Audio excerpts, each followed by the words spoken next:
சத்தியத்தையும் அறிவீர்கள், சத்தியம் உங்களை விடுதலையாக்கும்.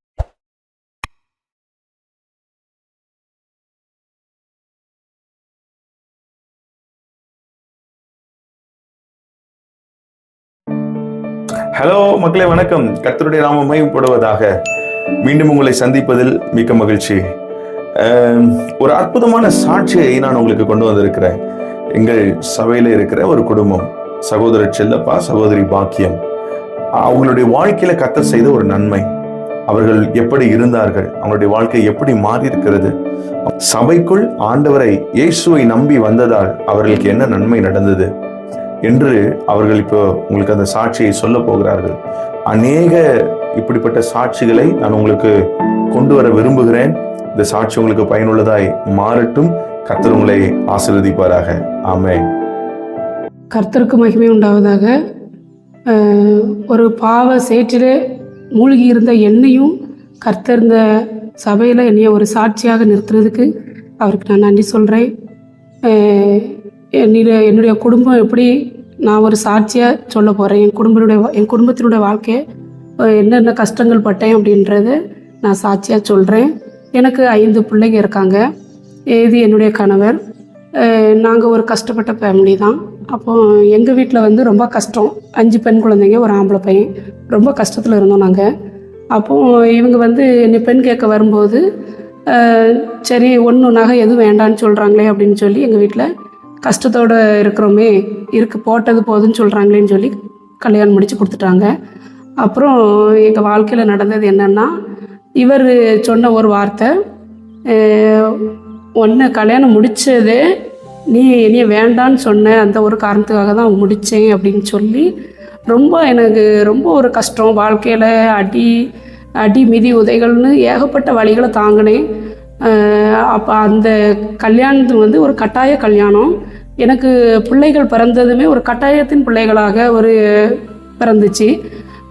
ஒவ்வொரு பிள்ளைகளும் பிறந்து கொஞ்சம் ஒரு 3-4 வருஷம் இருக்கும். அதுக்கப்புறம் நான் ரொம்ப கஷ்டப்பட்டேன். கஷ்டப்படும் போது எங்கள் வீட்டுக்காரருக்கு இடையில ரொம்ப உடம்பு சரியில்லாமல் இருந்துச்சு. ஏன்னா அவர் நல்ல மது பழக்கத்துக்கு அடிமையாக இருந்தார். பாக்கு போடுவாங்க, புகையில போடுவாங்க, இந்த மாதிரி ரொம்ப சீட்டு விளாடுவாங்க. இப்படி ஏகப்பட்ட தவறான செயல்கள் அவர்கிட்ட நிறையவே இருந்துச்சு. மது பழக்கம் ரொம்ப அதிகமாகவே இருந்துச்சு. அப்படிங்கும்போது ரொம்ப கஷ்டப்படும் போது இடையில அவருக்கு ரொம்ப உடம்பு முடியாமல் போயிட்டு, நானும் ஒவ்வொரு ஆஸ்பத்திரியாக போய் பார்த்தேன். ஸ்கேன் பண்ணி பார்த்தோம். உடம்பு ஃபுல்லாக செக்கப் பண்ணாங்க. எல்லாம் பண்ணி பார்த்துட்டு இவங்களுக்கு ரொம்ப இந்த உடம்பு ஃபுல்லாமே கட்டியாக இருக்குது. இது போலீஸில் இவங்க ரொம்ப அடி வாங்கியிருக்கணும், அதனால தான் இவங்களுக்கு இப்படி கட்டியாக இருக்குது. இவங்களுக்கு குடல் ஒரு இடத்துல செதஞ்சு போய் இருக்கிறதுனால இவங்க சாப்பிட்ற சாப்பாடு கூட ஜீரணமாகாது அப்படின்னு சொல்லிட்டாங்க டாக்டரு. என்ன பண்ணனே எனக்கு தெரியலை. அப்போ இதெல்லாம் உங்களுக்கு தெரியாதம்மா, பார்த்து நீங்கள் இது பண்ணியிருக்கலாமே, உங்களை பார்க்க சின்ன சின்ன குழந்தைங்களாம் வச்சுருக்கீங்க, யாருமே உங்கள் கூட வரலையா அப்படின்னு சொல்லி டாக்டர் ரொம்ப பரிதாபப்பட்டாங்க. ஆனாலும் கொஞ்ச நாள் வரைக்கும் இவங்க உயிர் வாழலாம், ஒரு 60 வயசு வரை உயிர் வாழலாம். ஆனால் அந்த ரத்த வாமிட் இருந்துக்கிட்டு தான் இருக்கும் அப்படின்னாங்க. ரத்த வாமிட் எப்போ இருக்குன்னா, என்னோட கல்யாணம் முடிஞ்ச நாள்லேருந்து இவருக்கு அந்த வாமிட் இருக்குது. எப்படி வரும்னா, ஒரு 2 மாதம் இருக்கா, 3 மாதம் இருக்கா, இப்படி வரும். அப்போ சாதாரணமாக தானே இருக்குன்னு நாங்கள் நினச்சோம். லாஸ்ட்டில் பார்த்தா அது இவருடைய உடம்புல இவ்வளோ பாதிப்பு இருந்திருக்கு.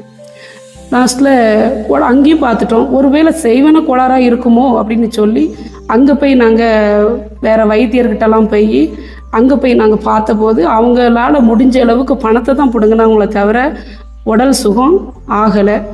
என்ன பண்ணனே எங்களுக்கு தெரியலை. இதில் என்ன வழி பண்ண அப்படின்னு தெரியல. மண்டைக்கு சரியில்லாமல் அப்படியே ஓடிடுவார். சாவதுக்கு போகிறேன்னு ஓடி போயிடுவார். பெரிய பையன் ஒரு 7 வயசு இருக்கும். அந்த பையனையும் கூப்பிட்டுட்டு நைட் நேரத்தில் எந்திரிச்சு ஓடிடுவார். அவரை கூப்பிடக்கு போவேன், போய் கூட்டிகிட்டு வருவேன். இந்த மாதிரி ரொம்ப கஷ்டமாக இருந்துச்சு. என்னால் அந்த சூழ்நிலையில் சமாளிக்கவே முடியலை. ரொம்ப கஷ்டப்பட்டேன். அப்போது சாப்பாடுக்கு வேற பார்க்கணும், இவரையும் நான் பார்க்கணும். அந்த சூழ்நிலையில் நான் என்ன பண்ண முடியும்? என்னால் ஒன்றுமே பண்ண முடியாது. கொஞ்சம் ரொம்பவே கஷ்டப்பட்டு, சரி நம்மளால் முடிஞ்ச அளவுக்கு நம்ம புருஷனை நம்ம காப்பாற்றணும் அப்படின்னு சொல்லி அவர் வேலைக்கு போகாமல் வீட்டில் உட்கார வச்சு, மைண்டு சரியில்லாமல் கொஞ்சம் ஒரு மாதிரி அப்படி இருக்கனால வீட்டில் உட்கார வச்சுட்டு, குழந்தைங்க பூரா சின்ன சின்ன குழந்தைங்கள தூக்கிட்டு கடன். ஏன்னா இந்த வைத்தியங்கிட்ட போய் பார்க்க போகிறேன், அங்கே பார்க்க போகிறேன், குறிச்சொல்ல கேட்க போகிறேன், கோயிலுக்கு கிடா வெட்டி செலவு பண்ணுறேன் அப்படின்னு சொல்லி என்னால் முடிஞ்ச அளவுக்கு போராடியாச்சு. குலசைக்கு மாலை போட்டு அங்கே மடிப்பு செய்யாந்த போகிறேன், அப்படியாவது அந்த சாமியை புருஷனை குணமாக்கிறாதா அப்படின்னு சொல்லி அறியாமையில் ஏகப்பட்ட தவறுகள் நான் பண்ணினேன். ஒருவேளை அந்த சாமி நம்ம புருஷனை காப்பாற்றிடும், இந்த சாமி நம்மளை புருஷனை காப்பாற்றிடும் அப்படின்லாம் நான் போனது உண்மைதான். ஆனால் எந்த தெய்வமும் எனக்கு கை கொடுக்கல, அதுதான் உண்மை. லாஸ்ட்டில் அவரை வீட்டில் உட்கார வச்சுட்டு குழந்தைங்க பூரா குட்டி குட்டி குழந்தைங்க, 5 பிள்ளைங்க, எனக்கு 5 பிள்ளைங்களுமே சின்ன சின்ன குழந்தைங்களா இருந்தாங்க. என்னால் முடிஞ்ச வரைக்கும் பிள்ளைங்கள ஸ்கூலுக்கு அனுப்பிட்டு, லாஸ்ட் பையன்லாம் ரொம்ப சின்ன பையன், அவனுக்குலாம் ஒரு 7 மாதம் தான் இருக்கும். அந்த குழந்தைய தூக்கிட்டு நானே வேலைக்கு போக ஆரம்பிச்சிட்டேன். குளத்து வேலைக்கு போவேன், களை வெட்ட, மிளகா பறிக்க, கத்திரி நாற்று நட அப்படின்ட்டு வேலைக்கு பிள்ளைய தூக்கிட்டு போயிடுவேன். வேலைக்கு போகும்போது பிள்ளைய காட்டில் போய் தொட்டில் கட்டி போட்டுட்டு அங்கே போய் நாற்று நடுவோம். அப்போ அடிக்கடி கரண்ட் வேறு கட்டாகும். அந்த டைமை பார்த்து கூப்பிடுவாங்க. கூப்பிடும்போது பிள்ளைய அங்கே கொண்டு போய் மரத்தியானெல்லாம் தொட்டில் கட்டி போட்டுட்டு வேலை பார்ப்பேன். வேலை பார்க்கும்போது ஒரு நாள்லாம் பிள்ளை கீழே கால் கையை அடிப்பான்னா முழிச்சு நாங்கள் தூரமாக நட்டு போய்கிட்டே இருக்கோம். வேலை கவனத்தில் இருக்க, பிள்ளைய கவனிக்கலை. பிள்ளை கழுத்து மட்டும்தான் தொட்டில் இருக்குது, உடம்பு ஃபுல்லாக சகதியில் முங்கிட்டு. ஏன்னா அந்த நேரம் தான் மரக்கிளை இருக்குது, அதில் பிள்ளைய நான் தொட்டில் கட்டி போட்டிருக்கேன். முங்கிட்டு புள்ள அழுது, சத்தமும் கேட்கல. என்னடா திடீர்னு எட்டி பார்க்க தொட்டில் காற்றுல ஆடுது, என்னடா புள்ள என்னாச்சு தொட்டில் காற்றுல ஆடுது அப்படின்னு சொல்லிட்டு பார்க்க புள்ள ஃபுல்லாக முங்கி போய் இருக்கிறான். அப்புறம் இங்கேருந்து ஓடி போய் பிள்ளைய போய் தூக்கி கழுவி அந்த தோட்டத்துக்காரங்க இறக்கப்பட்டு, மணி வேலை பார்க்கட்டாலும் பரவாயில்ல, பிள்ளைய வச்சுக்கோ, நான் உனக்குள்ள சம்பளத்தை தந்துடுவேன் அப்படின்னு சொல்லி அவங்கள இறக்கப்பட்டாங்க. வேலைலாம் ஓரளவுக்கு பிடிச்சிட்டு அதுக்கப்புறம் பிள்ளைய தூக்கிட்டு வந்தேன். காட்டுக்குள்ளே செடி களை வெட்டும்போது பிள்ளைய கத்திரி மூட்டுக்களெல்லாம் உட்கார வச்சுட்டு அதில் கடத்தி போட்டுட்டு அதுக்கப்புறம் வேலை செய்வேன். வேலை செஞ்சுட்டு வந்து, ஏன் இந்த 4 பிள்ளைகளையும் பார்க்கணும், கணவனையும் பார்க்கணும், கடத்துக்கு வேறு பதில் சொல்லணும். ரொம்ப கஷ்டப்பட்டு என்னால் அப்படி இருந்து முடியலை. கடன்காரங்க கேட்காத கேள்வியெல்லாம் கேட்பாங்க. சிட்டாவட்டிக்காரனுக்கு மறைஞ்சு போயிருந்தா என் பையன் எங்கள் அம்மா அங்கே தான் இருக்காங்கன்னு சொல்லி என்னை கூட்டிகிட்டு வந்துடுவான். அப்படி கடன் வாங்குறவங்க மத்தியில் அவமானப்பட்டேன், சொந்தங்கள் பந்தங்கள் மத்தியில் அவமானப்பட்டேன்.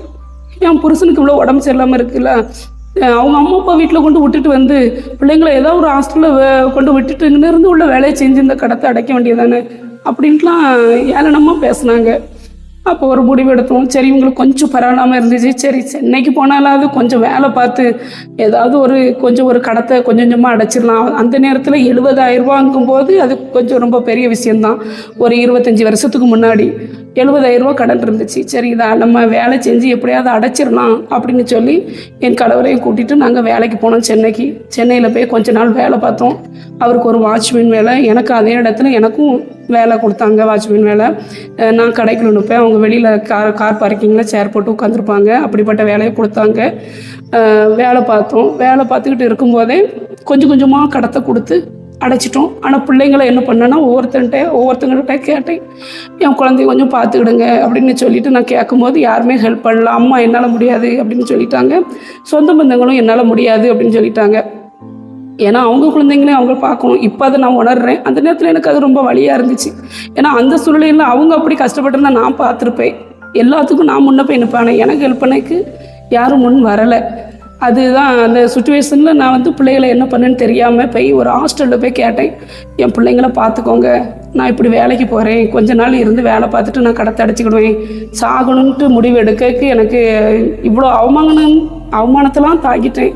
ஆனால் சாகக்கூடாது, கொஞ்ச நாளைக்கு என் பிள்ளைகளை ஹாஸ்டலில் இருக்கட்டும், அதுக்கப்புறம் நான் அந்த கடத்தை அடைச்சிட்டு வந்து என் பிள்ளைய கூட்டு விடுதேன்னு சொல்லி ஒரு ஹாஸ்டலில் கொண்டு என் பிள்ளைங்களை 5 பிள்ளைங்களும், லாஸ்ட் பையன் வந்து 1.25 வயசு, அவனால் நடக்கக்கூட முடியாது. அந்த சூழ்நிலையில் அந்த பிள்ளைகளை கொண்டு நான் ஹாஸ்டலில் விட்டுட்டு என் கணவரை கூட்டிகிட்டு நாங்கள் வேலைக்கு போயிருந்தோம். வேலை செஞ்சு கொஞ்சம் கொஞ்சமாக கடத்தை அடைச்சோம். ஆனாலும் பிள்ளைங்கள்ட்ட இருந்து ஃபோன் வரும், அம்மா நீங்கள் இன்னும் என் அம்மா வரல, எங்களை பார்க்க வாங்கம்மா அப்படின்பா. தம்பி ஓயாம ஆடுறான், தம்பி என்னால் பார்க்க முடியலம்மான்னு சொல்லுவான் பெரிய பையன். ஆடும், தம்பி என்னால் பார்க்க முடியலம்மா, நீங்கள் வாங்க சீக்கிரம், கொஞ்ச நாள் தான்ப்பா, இன்னும் கொஞ்ச நாள் தான், கடத்தை அடைச்சி முடிச்ச உடனே அம்மா ஊருக்கு வந்துடுவேன் அப்படின்னு சொல்லி நாங்கள் 2 பேருமே வேலை பார்த்து கொஞ்சம் கொஞ்சமாக கடன் அடைச்சோம். பிள்ளைங்க சொல்லுவாங்க, தீபாவளிக்கு கூட நீங்கள் வர மாட்டீங்க, எங்களுக்கு போட ஒரு நல்ல துணி கூட இல்லை. ஹாஸ்டல்ல இருந்து பழைய துணிகளை கொண்டு வருவாங்க, அதில் லைட்டாக கிழிஞ்சிருக்கிறத தச்சு நாங்களே போட்டுக்கணுமா அப்படின்னு சொல்லி என் பிள்ளைங்க சொல்லும். மனசுக்கு ரொம்ப கஷ்டமா இருக்கும். இந்த வழியெல்லாம் தாங்க வேண்டிய இருக்கு அப்படின்னு நினைச்சு ஆடுவேன். இன்னும் கொஞ்ச நாள் தான், அதுக்கப்புறம் நம்ம பிள்ளைகளோட போய் இருந்துக்கிடலாம் அப்படின்னு சொல்லிட்டு நான் வேலை பார்த்தேன். ஒரு 4 வருஷம் பிள்ளைங்க ஹாஸ்டல்லே நின்றுட்டாங்க. எனக்கு அந்த கடத்தை அடைக்கிறதுக்கே ஒரு 2 வருஷம் ஆயிட்டு. ஏன்னா பிள்ளைங்களுக்கும் ஏதாவது செய்யணும். மாமனார் மாமியார் இருந்தாங்க, அவங்களுக்கும் முடிஞ்ச அளவு ஹெல்ப் பண்ணணும். மீதி வரதை தான் வச்சு கடத்தை அடைக்கணும். நாங்களும் சென்னையில் வீடு வாடகைக்கு வீடு பார்த்து நாங்கள் இருந்தோம், எங்களையும் கவனிக்கணும். அப்படிங்கும்போது 2 வருஷம் என்னால் அதுலேயே 2 வருஷம் போயிட்டு அதுக்கப்புறம் இனிமையாவது நம்ம வேலை பார்த்து இன்னும் இந்த பணம் தான் ஒரு பிரச்சனையாக நம்ம வாழ்க்கையில் வந்துட்டு, அதனால இன்னும் கொஞ்ச நாள் நம்ம வேலை பார்த்து இருக்க ஒரு வீடு இருந்தால் போதும். அப்போ ஒரு கொஞ்சம் நம்மளால் முடிஞ்ச அளவுக்கு வேலை செஞ்சு கொஞ்சம் பணம் சேர்த்துட்டு அதுக்கப்புறம் ஊருக்கு போகலாம் அப்படின்னு சொல்லி நாங்கள் மறுபடியும் நின்னோம். ஆனால் இவரால் நிற்க முடியல, உடம்பு ரொம்ப மோசமாகவே ஆகிட்டு இருந்துச்சு.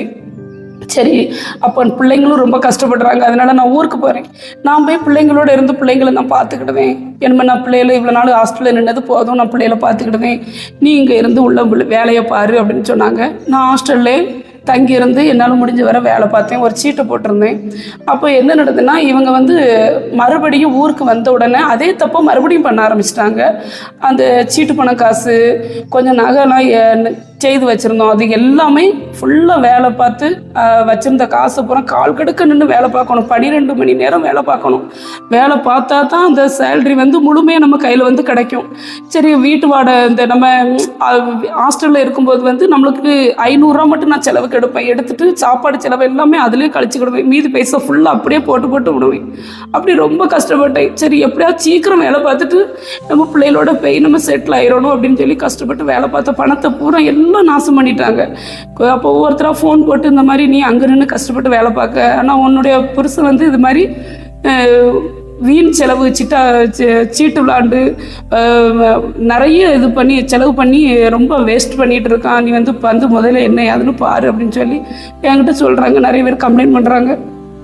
சரின்னு சொல்லி ஒரு தடவை நான் ஊருக்கு என்னையான்னு பார்க்க வரும்போது இவங்க நல்லா குடிச்சிட்டு ஒரே சண்டை, 2 பேர்த்துக்குள்ள ஒரே பிரச்சனை அப்படி இப்படிமா இருக்குது. ஒரு பெண் தனியாக ஒரு இடத்துல வேலை பார்த்தாலே அதுக்கு பேரே அந்த ஊருக்குள்ளே ஒரு பேர் வச்சுருவாங்க. பொம்பளை வெளியில் வேலை செஞ்சுட்டாலே அதுக்கு ஒரு பேர் வச்சுருவாங்க.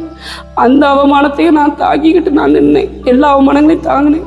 ஆனாலும் வீட்டில் இப்படி எல்லாம் கஷ்டப்பட்டு வேலை பார்த்து எவ்வளோ கஷ்டத்துக்குள்ளே நம்ம இருந்தோம். ஆனாலும் இவ்வளோ கஷ்டத்தில் இருந்தும் நீங்கள் இந்த பணத்தை இப்படி நாசம் பண்ணிட்டீங்களே, நகை எடுத்து அதையும் வம்பாக்கிட்டீங்களே, இருக்க ஒரு வீடாவது கட்டியிருக்கலாமே, இப்படி பண்ணிட்டீங்களேன்னு சொல்லி எங்களுக்குள்ள பெரிய போராட்டமே வரும்போது மறுபடியும் என்ன சொல்கிறாருன்னா, நல்ல குடிச்சிட்டு என்னை அடிக்கிறது, தவறான வார்த்தைகளை சொல்லி பேசுறது, ஆமாம் அவங்க சொல்கிறதெல்லாம் உண்மைதான் அப்படின்னு சொல்லி ரொம்ப ஏளனமாக பேசுறது, இப்படிப்பட்ட ஒரு சூழ்நிலையில் நான் தள்ளி எங்களுக்குள்ள பெரிய பிரச்சனையே வந்ததுக்கப்புறம் இனிமேல் நம்மளுக்கு எதுவுமே வேண்டாம், இருக்கவே கூடாது, செத்துறணும்னு சொல்லிட்டு எந்த ஒரு பொருளுமே எடுக்காமல் நான் இனிமேல் இருக்கவே கூடாதுன்னு சொல்லி ஒரு பேக்கில் ட்ரெஸ்ஸை மட்டும் எடுத்துகிட்டு எங்கேயாவது இங்கனோடு செத்தா தானே நம்ம ஏதாவது அவங்க மேலே கம்ப்ளைண்ட் வரும், யாருக்கும் நம்மளால் எந்த பாதிப்பு வரக்கூடாது, எங்கேயாவது கண்ணு கெட்டாத திசையில் நம்ம செத்து போயிடணும், இருக்கவே கூடாது இந்த உலகத்தில். நம்மளுக்கு நம்ம பெற்றவங்க வீட்லேயும் நம்மளுக்கு ஆறுதல் இல்லை, யாரும் நம்மளுக்கு ஆதரவு சொல்றதுக்கு யாரும் கிடையாது.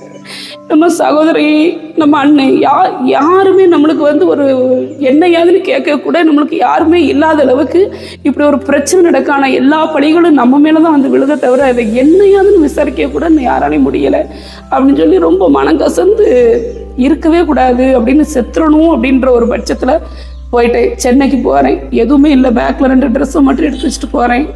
ஒரு இடத்துல நம்ம வேலை கேட்கலனாலும் எல்லாம் ஆதார் கார்டு எல்லா ப்ரூஃபும் கொடுத்தா தான் நம்மளை வேலைக்கு சேர்ப்பாங்க.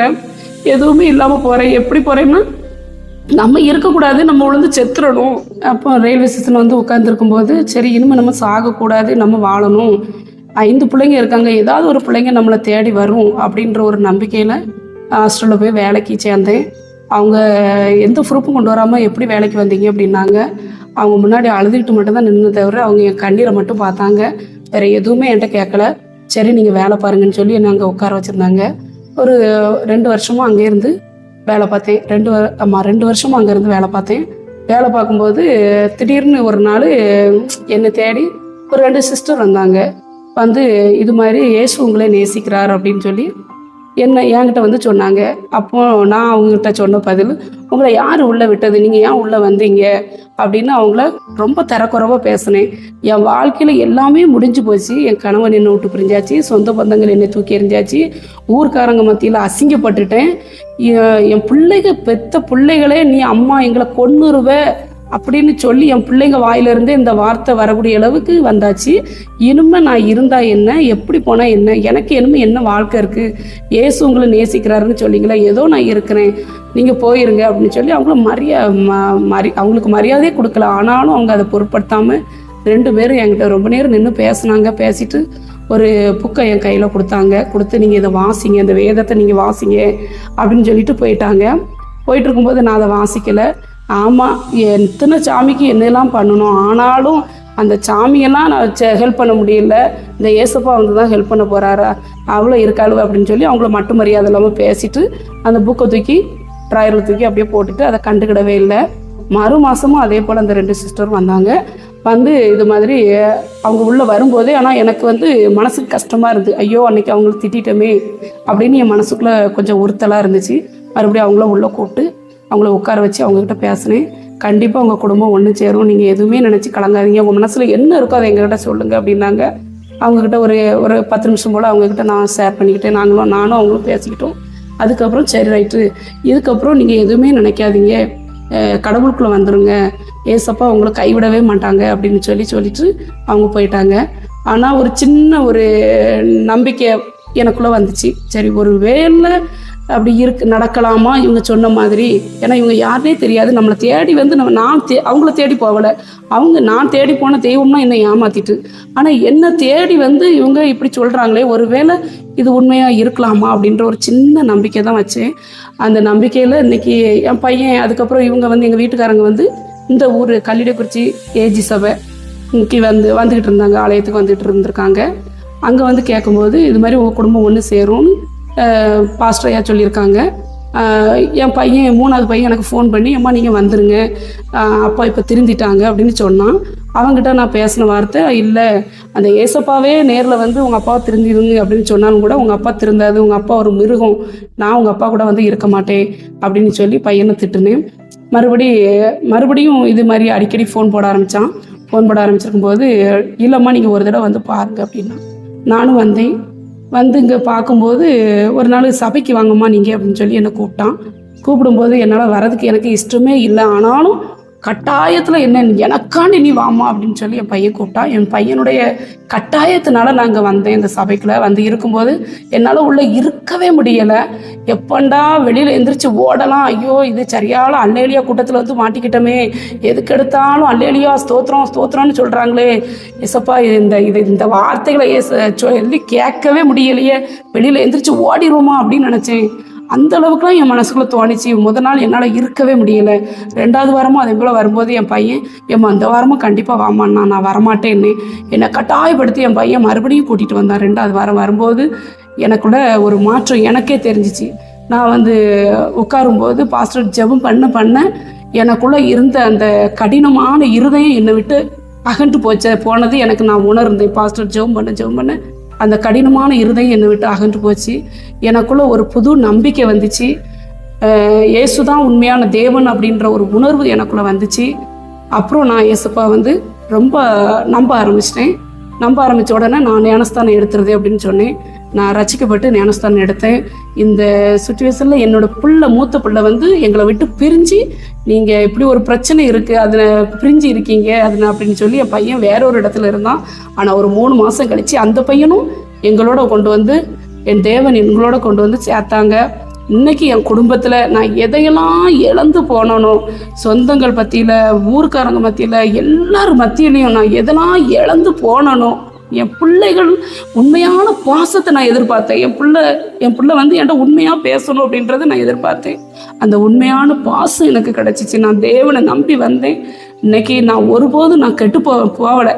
என் பிள்ளைங்க 5 பிள்ளைகளும் உண்மையாக என்கிட்ட நல்லா பேசுகிறாங்க, நல்லா பழகுறாங்க. என்னுடைய கணவர் முழுமையாக அவர் இவ்வளோக்குள்ளே மாறியிருக்காரு அப்படின்றத என்னால் இன்னும் வரைக்கும் அதை நம்பவே முடியலை. எங்கள் வீட்டில் எல்லாரும் கேட்குறாங்க, உன் மாப்பிள்ளை எப்படி மாறிச்சு, இப்படி ஒரு குணம் அவருக்குள்ளே எப்படி வந்துச்சு அப்படின்னு சொல்லி எல்லாரும் ஆச்சரியப்படத்தக்க என் தேவன் எங்களை நடத்தியிருக்காரு. இன்னைக்கு கடவுளுக்குள்ள வந்ததுக்கப்புறம் நாங்கள் ரொம்ப சந்தோஷமா இருக்கோம். எங்கள் வாழ்க்கையில் நாங்கள் இழந்து போனவர்கள் எல்லாம் திரும்ப எங்களுக்கு கிடச்சிச்சு. பிள்ளைங்க கிடைச்சாங்க, கணவர் திருந்தி வந்தார்.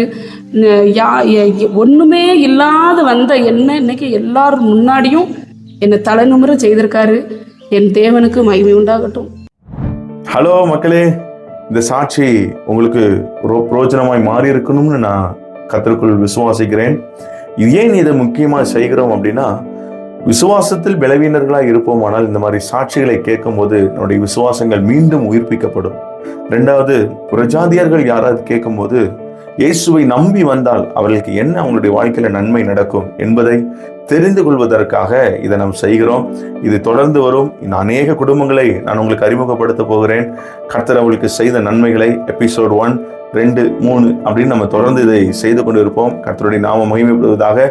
உங்களுக்கு தெரிந்த நண்பர்கள் யாராவது இருப்பார்களால் இந்த சாட்சியை அவர்களுக்கு அனுப்புங்கள். கர்த்தர் நாமம் மகிமைப்படட்டும். ஆமென்.